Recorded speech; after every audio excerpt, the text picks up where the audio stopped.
The serendipity of stolen hearts. The saccharine pronouncements emblazoned on the romance novels usually earned a disdainful wrinkle of Martha's nose.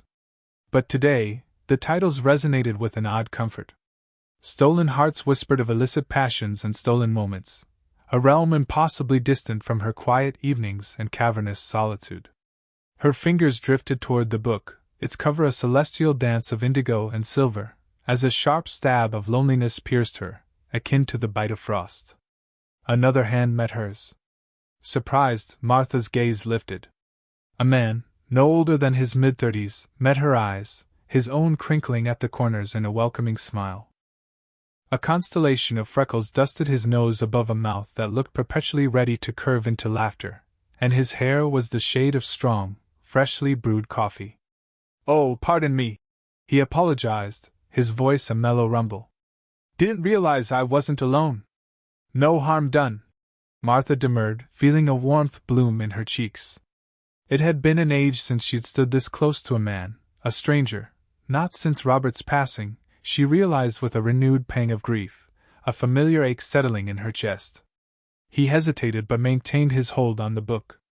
"An Eloise Harding aficionado, perhaps? This one's been generating quite a buzz." Martha stalled.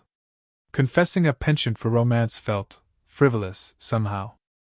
"Actually, I haven't sampled her work before," she admitted, feeling the blush deepen. "But the synopsis piqued my curiosity." A chuckle escaped him, a rich, unguarded sound that sent a curious tremor through her. "Curiosity is putting it mildly. Harding revels in the ardent."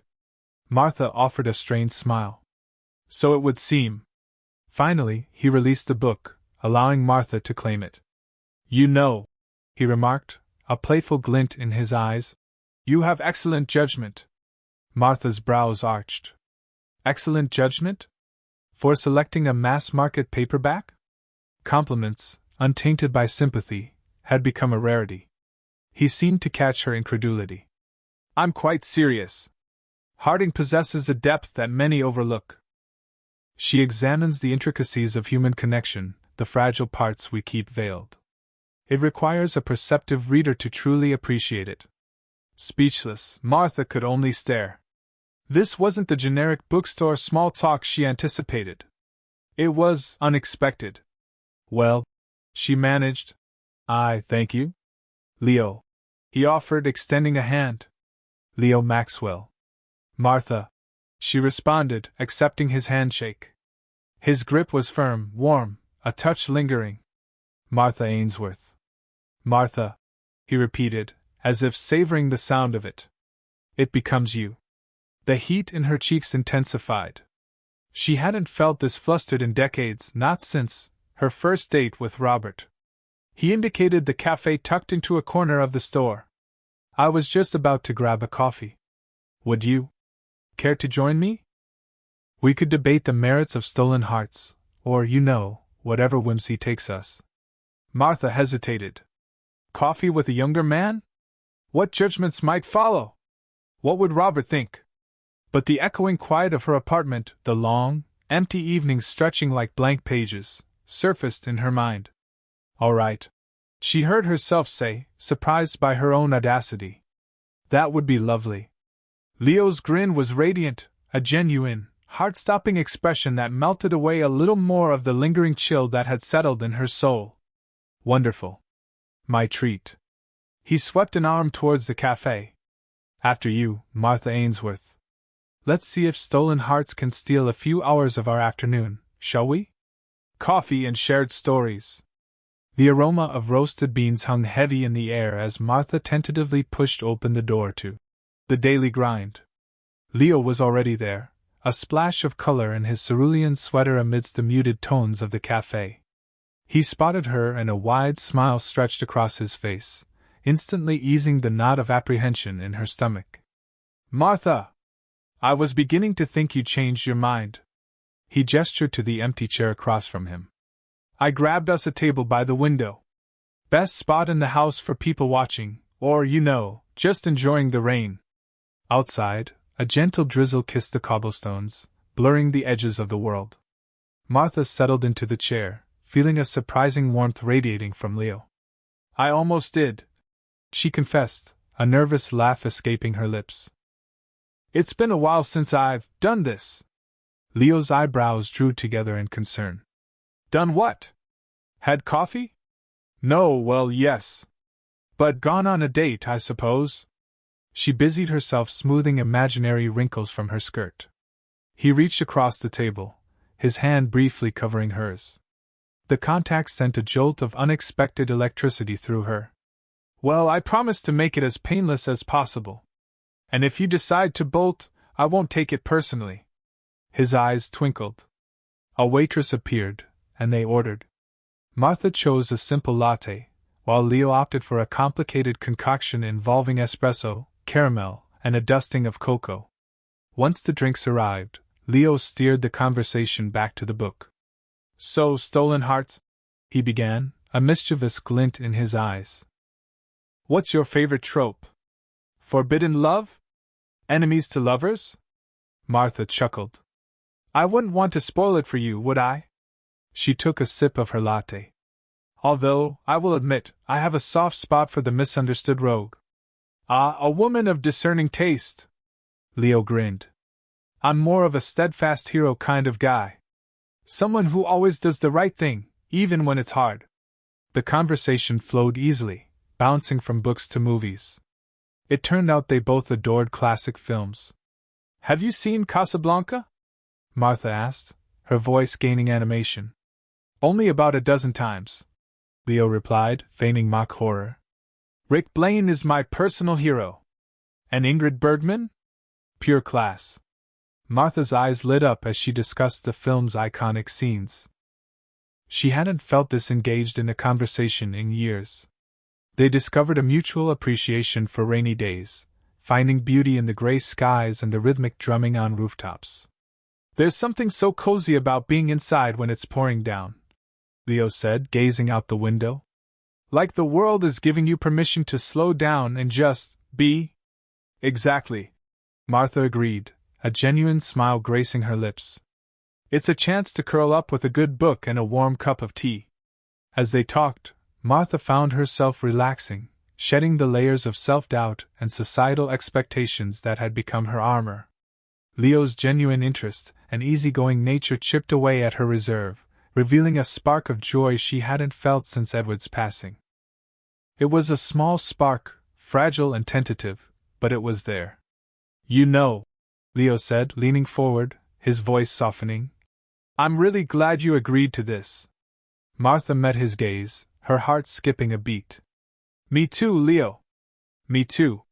The rain continued to fall outside, washing the world clean, and for the first time in a long time, Martha felt a flicker of hope that maybe, just maybe, she could find happiness again. Whispers of doubt. The mirror reflected a stranger. Lines etched around her eyes seemed deeper tonight, the silver threading through her hair more pronounced. Martha leaned closer, scrutinizing her reflection. Foolish, that's what she was. Utterly, undeniably foolish. To even entertain the notion. Leo. The name itself felt like a whispered secret, a dangerous indulgence. 20 years her junior. The thought echoed, bouncing around the quiet corners of her mind. What was she thinking? He was being kind, perhaps a little flirtatious, but kindness didn't equate to anything. Did it? She stepped back, the floral scent of her lavender soap doing little to calm the turmoil within. The house felt heavy, filled with the ghosts of memories. John's worn armchair sat in its usual spot by the fireplace, the indentation of his body still visible in the cushion. A wave of guilt washed over her, cold and sharp. John would have wanted her to be happy, she knew that. He'd always said so. But happy with Leo? It felt wrong. A betrayal of some unspoken vow. She wandered into the living room, her fingers trailing across the polished surface of the piano. John had loved to hear her play. She hadn't touched it much since he'd passed. The room was filled with their shared history, a comfortable, familiar landscape. Leo was a vibrant splash of color in that landscape, beautiful but jarring. Her phone buzzed on the coffee table, shattering the silence. Leo. Her heart fluttered despite herself. Dinner tomorrow night? There's a new Italian place downtown I think you'd like. She stared at the message, her thumb hovering over the screen. Dinner. Another date. Another step closer to, what? To heartbreak? To scandal? To a fleeting moment of happiness that would ultimately crumble under the weight of expectation? The whispers started again, insidious and relentless. What will people say? You're too old for him. He's just being polite. He'll get bored. She pictured his smile, the way his eyes crinkled at the corners when he laughed, the way he listened, really listened, to what she had to say. A warmth bloomed in her chest, fighting against the encroaching chill of doubt.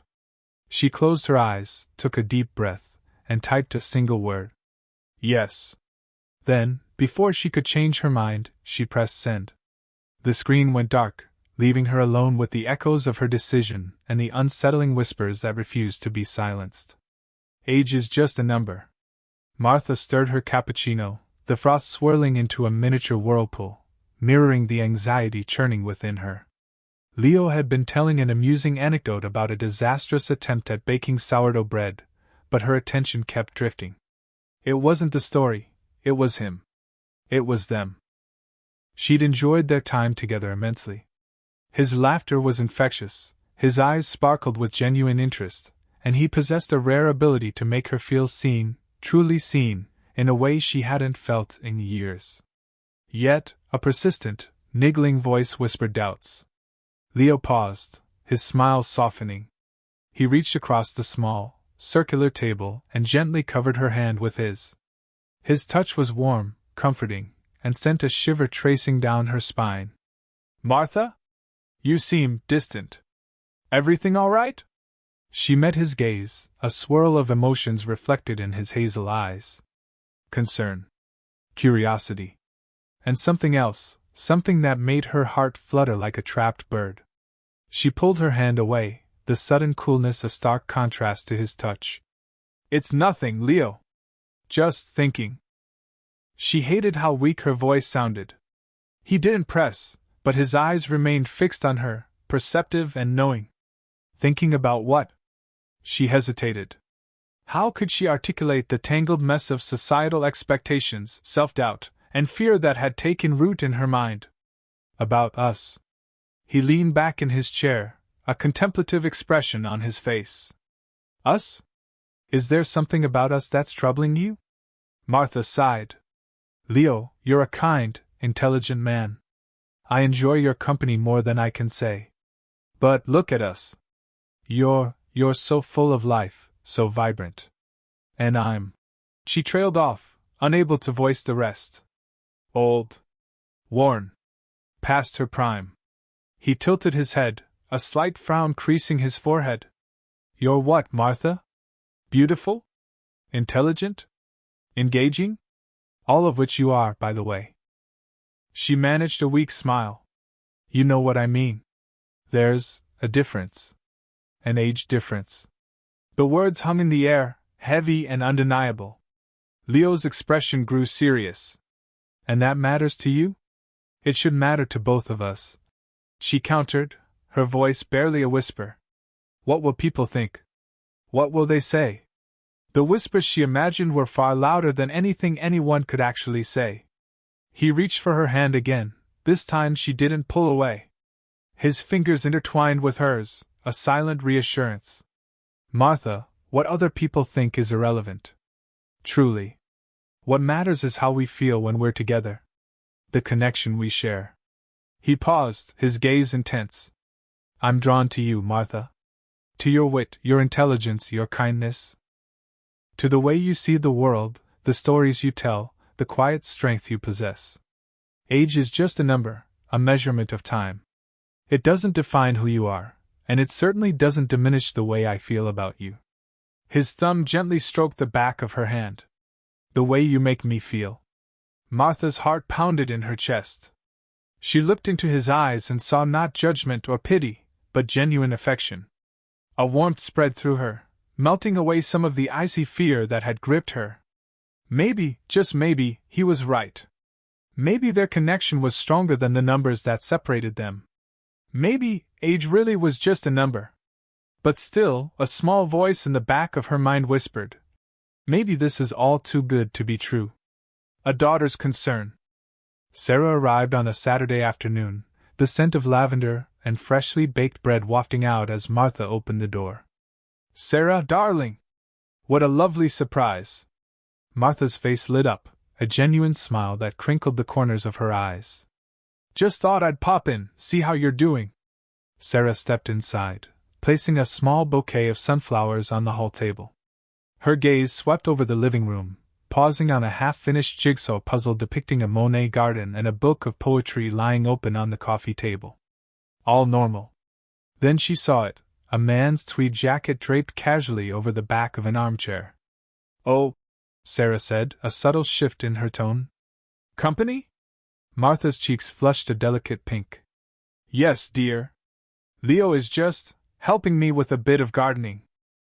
Just then, Leo emerged from the back door, his hands slightly muddy, a pair of gardening gloves tucked into his back pocket. Sarah. Good to see you again. He offered a warm smile. Sarah managed a polite smile in return, her eyes lingering a moment longer than necessary. She knew Leo was handsome, charming even, but something about his easy demeanor felt disconcerting. Later, after Leo had left with a promise to return next week to help Martha prune the roses, Sarah settled on the sofa, a cup of tea warming her hands. He seems nice, she offered tentatively. Martha sat opposite her, her posture a little too upright. He is. He's been a good friend. Sarah took a sip of her tea, setting the cup down with a soft clink. Mom, it's only been a year.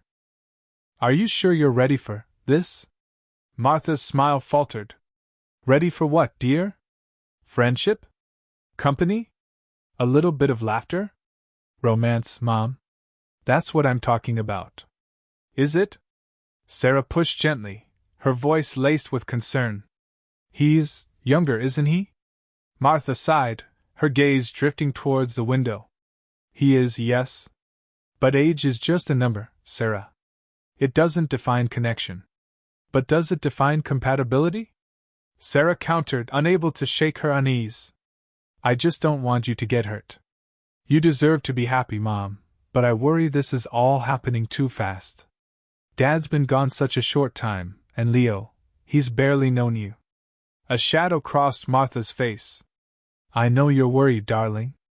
But I'm not a fragile thing, Sarah. I'm capable of making my own decisions. And Leo, he makes me feel alive again.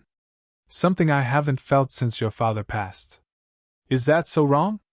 Sarah reached across and took her mother's hand, her touch gentle.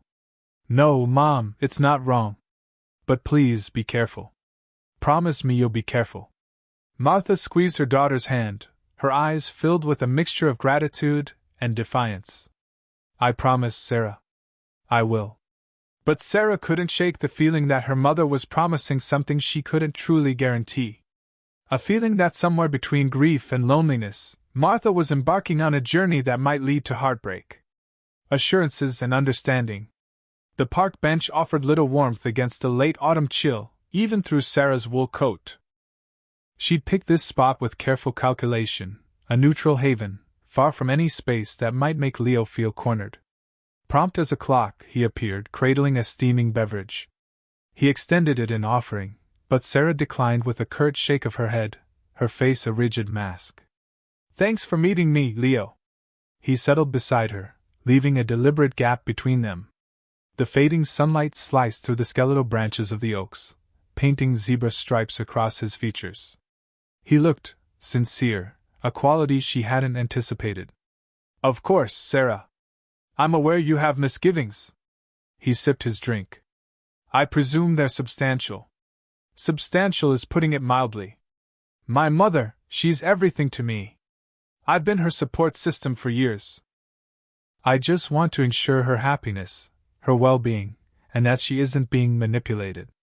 The words escaped, tinged with sharper edges than she intended.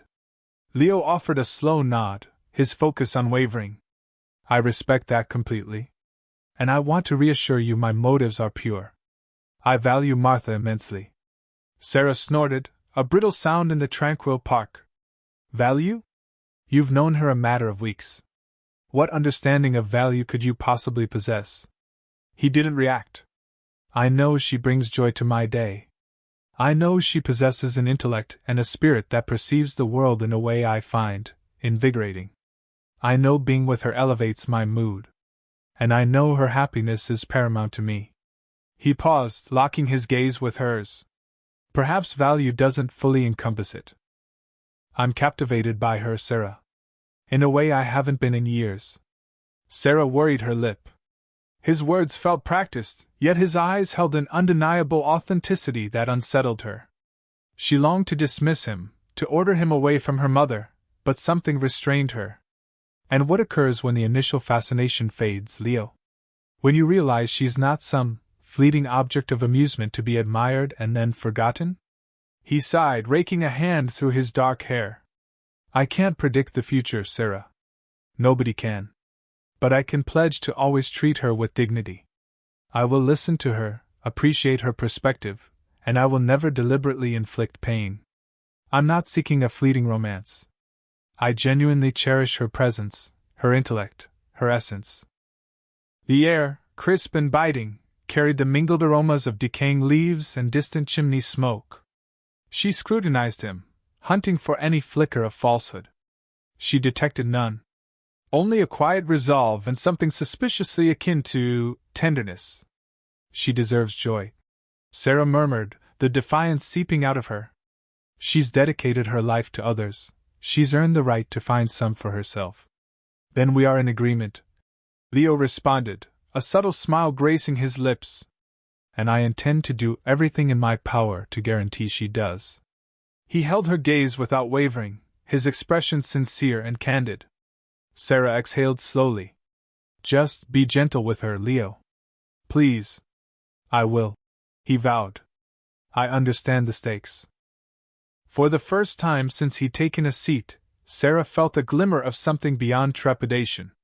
Not trust, not yet. But a dawning comprehension. Perhaps, against all odds, this wasn't a looming catastrophe. Perhaps, just perhaps, Leo was precisely what Martha needed. The notion, both frightening and strangely reassuring, enveloped her like the encroaching twilight. Words unheard. The mingled fragrance of aged paper and perking coffee was Martha's refuge. Maxwell's Books was her haven, a place she visited not always to purchase, but to inhale, to steep herself in the quiet narratives that resonated more profoundly than her own existence seemed to these days. She noticed Leo behind the counter, his expression creased in concentration as he arranged a pile of paperbacks. A gentle smile curved her lips, his absorption was endearing. She was about to announce herself when a familiar, buoyant voice cut through the air. Danny. He leaned against the counter, a pastry clutched in one hand, half devoured. All right, lay it on me, Danny prompted, his voice easily filling the confined space. What's the deal with Martha? Martha stilled, her hand frozen in midair. Eavesdropping felt wrong, yet her feet were unmovable. Leo sighed, a sound that twisted something in Martha's gut. It's complicated. Complicated. The word lingered, thick with unsaid things. Martha's spirits sank. Complicated? Was that her entire worth in his eyes? A knotty problem? A perplexing puzzle? Complicated good, or complicated likely to blow up in your face? Danny pushed, ever pragmatic. Leo gave a short laugh, though it sounded forced. Complicated, multifaceted. She's unique, Danny. In a wonderful way, without question. But there's a past there, a weight, difficult history. Difficult history. The phrase landed like a physical blow. Did he see her as damaged goods, burdened by grief's long shadow? And you shy away from difficult history? Danny teased, though a serious undertone was audible. It's not that, Leo countered, his voice gentler now. It's just, I'm afraid of causing her pain. She's endured so much already. And I'm me. I can't bear the thought of being another letdown. Martha's breath caught in her throat. So, disappointing her was his concern? Was that the cause of his hesitation? Or was his interest simply less profound than her own? Listen, Leo, Danny murmured, his voice dropping almost to a secret. You're a decent man. And she's Martha. She deserves someone who's completely committed. Are you completely committed? A beat of silence, long and agonizing, expanded into what felt like an eternity. Martha held her breath, desperate for his reply. I don't know, Leo ultimately confessed, the words trembling with doubt. The admission felt like a sharp impact. Her vision swam, and the fragile construct of hope she had nurtured crumbled into dust. She'd permitted herself to dream, to imagine rediscovering joy. But now, she felt foolish, utterly exposed. She retreated slowly, silently, her hand pressed to her lips to suppress a sob. She couldn't confront him, not after overhearing those devastating words. She spun around and fled, abandoning the familiar comfort of books and coffee, abandoning the man who had, for a fleeting, glorious instant, rekindled her faith in a future. She burst through the door and onto the sidewalk, the city's clamor engulfing her, a discordant symphony mirroring the chaos within. A letter of the heart. The pen nib rasped across the heavy stock, a frantic tattoo mirroring the tempest raging within Leo. 5 wadded failures already littered the floor, each attempt to capture the ache since Martha's withdrawal proving insufficient. He'd registered it as a subtle shift in the atmosphere, a chilling breeze where warmth had reigned. He inhaled deeply, striving for composure. Martha, he scrawled, then paused.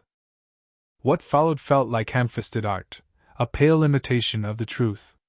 He yearned for her comprehension, wanted her to understand the purity of his intent, that his esteem blossomed from authentic connection. He conjured her laughter, the incandescent spark in her eyes when discussing literature, her quiet fortitude. Now, unburdened by restraint, words poured forth, propelled by the dread of forfeiting something invaluable.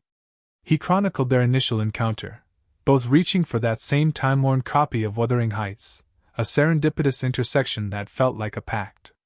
He recalled their shared coffees, the comfortable interludes of silence, the enlivening dialogues that sparked his intellect. He extolled her mind, her compassion, her captivating essence, meticulously sidestepping any phrase that might reek of condescension or presumption. He confronted the elephant in the parlor, their disparity in years. He acknowledged it, not as an insurmountable obstacle, but as an undeniable reality. He avowed that his sentiments were no fleeting fancy, that he perceived her, the woman before him, not some idealized figment. He laid bare his growing affection, his desire for shared moments, his eagerness to learn from her, to simply bask in her presence. Crucially, he sought forgiveness. He apologized for any discomfort caused by his actions, for any perceived overreach, for any misinterpretation of her own magnanimity. He concluded with a straightforward entreaty, imploring her to trust the sincerity of his declaration. He signed it simply, Leo. A downpour commenced as he wrote, a relentless deluge mirroring the turmoil in his soul. He folded the missive with care, slipped it into an envelope, and braved the short walk to Martha's. Street lights cast blurred coronas on the rain-slicked streets, illuminating the glistening asphalt. He faltered at her threshold, the paper growing clammy in his grasp. He recoiled from intrusion, yet the alternative gnawed at him. He slid the envelope beneath the porch overhang, hoping for some reprieve from the elements. He lingered a beat, then retreated into the rain, a peculiar blend of solace and apprehension washing over him. Inside, Martha sat by the window, a cooling cup of tea neglected beside her. The steady drumming of rain against the panes offered scant comfort to her roiling thoughts. She had distanced herself from Leo, a burdensome guilt accumulating with each passing day.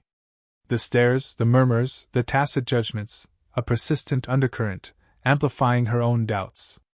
A flash of white snagged her attention. A letter, nestled beneath the porch's edge.